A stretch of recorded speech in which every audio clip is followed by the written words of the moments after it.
Nasaha 24 TV.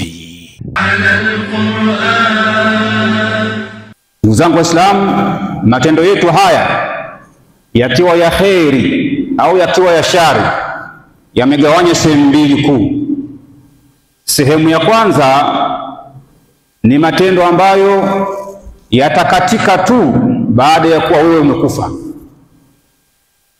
Haya yanakatika hapo hapo, yakiwa ni ya kheri au yakiwa ni ya shari. Lakini sehemu ya pili ya matendo yetu ni matendo ambayo yanakuwa yanaendelea hata baada ya sisi kufa. Matendo hayo yakiwa ya kheri au yakiwa ya shari, maana yake unaendelea kuandikiwa thawabu hata kama umekufa uko chini ya kabri. Thawabu hizo hazikomi mpaka siku ya Kiyama, kama umeacha athari nzuri nyuma yako. Na kinyume chake, ikiwa umeacha athari mbaya, umeandaa mazingira mabaya, ima kwa kuandaa watu vibaya au ukaacha matendo. Kwa mfano, umeandaa mazingira ya baa, watu wanalewa pombe usiku na mchana, madhambi yale yanaendelea kukufuata kaburini, yanaendelea kuandikwa mpaka siku ya Kiyama. Lakini umeacha kheri, athari nzuri, ima kwa jenga msikiti. Kwa mfano, msikiti huu waliojenga wapo wengine hai na wengine tayari wamekufa. Thawabu hizi za kujenga msikiti hazikatiki,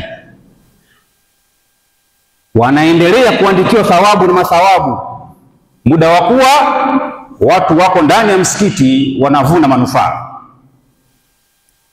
Sasa tunakumbushana umuhimu sisi Waislamu tuweze kuacha athari nzuri baada ya kuwa sisi tumekufa. Je, kuna umuhimu?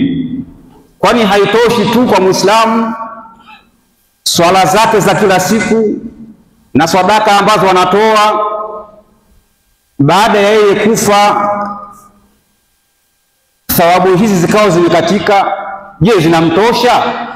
Je, bado Muislamu anahitajia hata baada ya kufa, Muislamu bado anahitajia thawabu ziendelee kumiminika katika kaburi lake?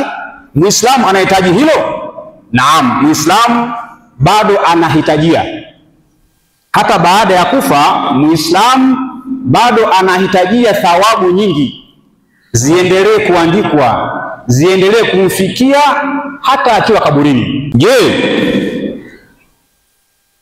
athari imethibiti? Naam, wakad thabata atharu fil kitabi wa sunna. Waislamu, athari imethibiti katika Qur'an na Sunna.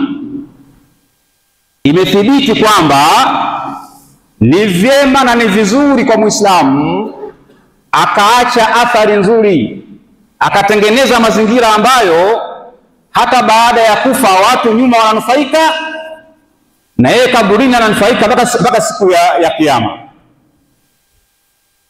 Mwenyezi Mungu Subhanahu wa Ta'ala anaeleza haya ndani ya Qur'an, sura Yasin aya ya 12, baada a'udhu billahi minash shaitani rajim, inna nahnu nuhyi al-mauta wa naktubu ma qaddamu wa atharahum wa kulla shay'in ahsaynahu fi imamin mubin. Mwenyezi Mungu anasema hakika sisi tutakuja kufufua wafu siku ya Kiyama. Na Mwenyezi Mungu akisema sisi, anakusudia yeye mwenyewe tu, anajitukuza kwa kutumia dhamiri ya wengi. Mwenyezi Mungu anasema atawafufua watu siku ya Kiyama. Lakini hiyo haitoshi, yataendelea kuandikwa na kudhibitiwa mema ya mtu au maovu ya mtu, yale ambayo yatakatika tu baada ya yeye kufa. Lakini vile vile yataendelea kuandikwa mema ya mtu, na hili ndiyo kusudio, tuache mema mazuri hata baada ya kufa thawabu ziendelee kutufuata huko kaburini.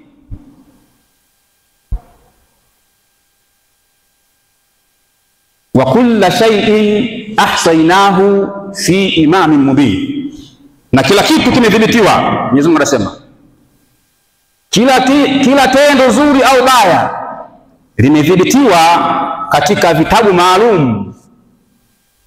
Malaika wanaandika maovu ya mtu na mabaya ya mtu. Amekufa yakakatika au amekufa yanaendelea kudhibitiwa ndani ya vitabu ambavyo vinabainisha zuri na baya. Lakini hiyo haitoshi. Kiongozi wa umma Mtume Muhammad sallallahu alaihi wasallam vile vile anakwenda kutukumbusha kwamba ni muhimu tukaacha athari nzuri baada ya kufa. Tunakoelekea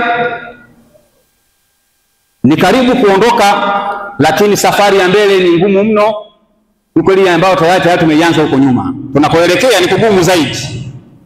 Kuna kifo mbele, kuna kuishi chini ya kaburi miaka mingi.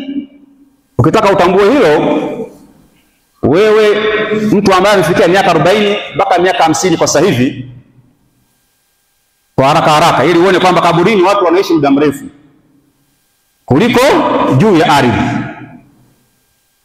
Kila mmoja ana baba na ana babu. Kifupi tu, angalia babu watano baada ya yule baba yake na baba yako.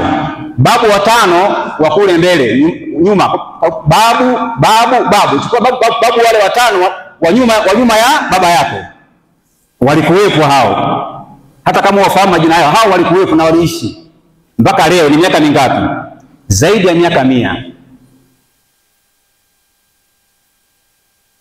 Mtume anakwenda kutukumbusha katika hadithi ambayo amesimulia Abu Huraira, rawahu Muslim. Mtume anasema idha mata ibn adama inqata amaluhu illa min thalathi,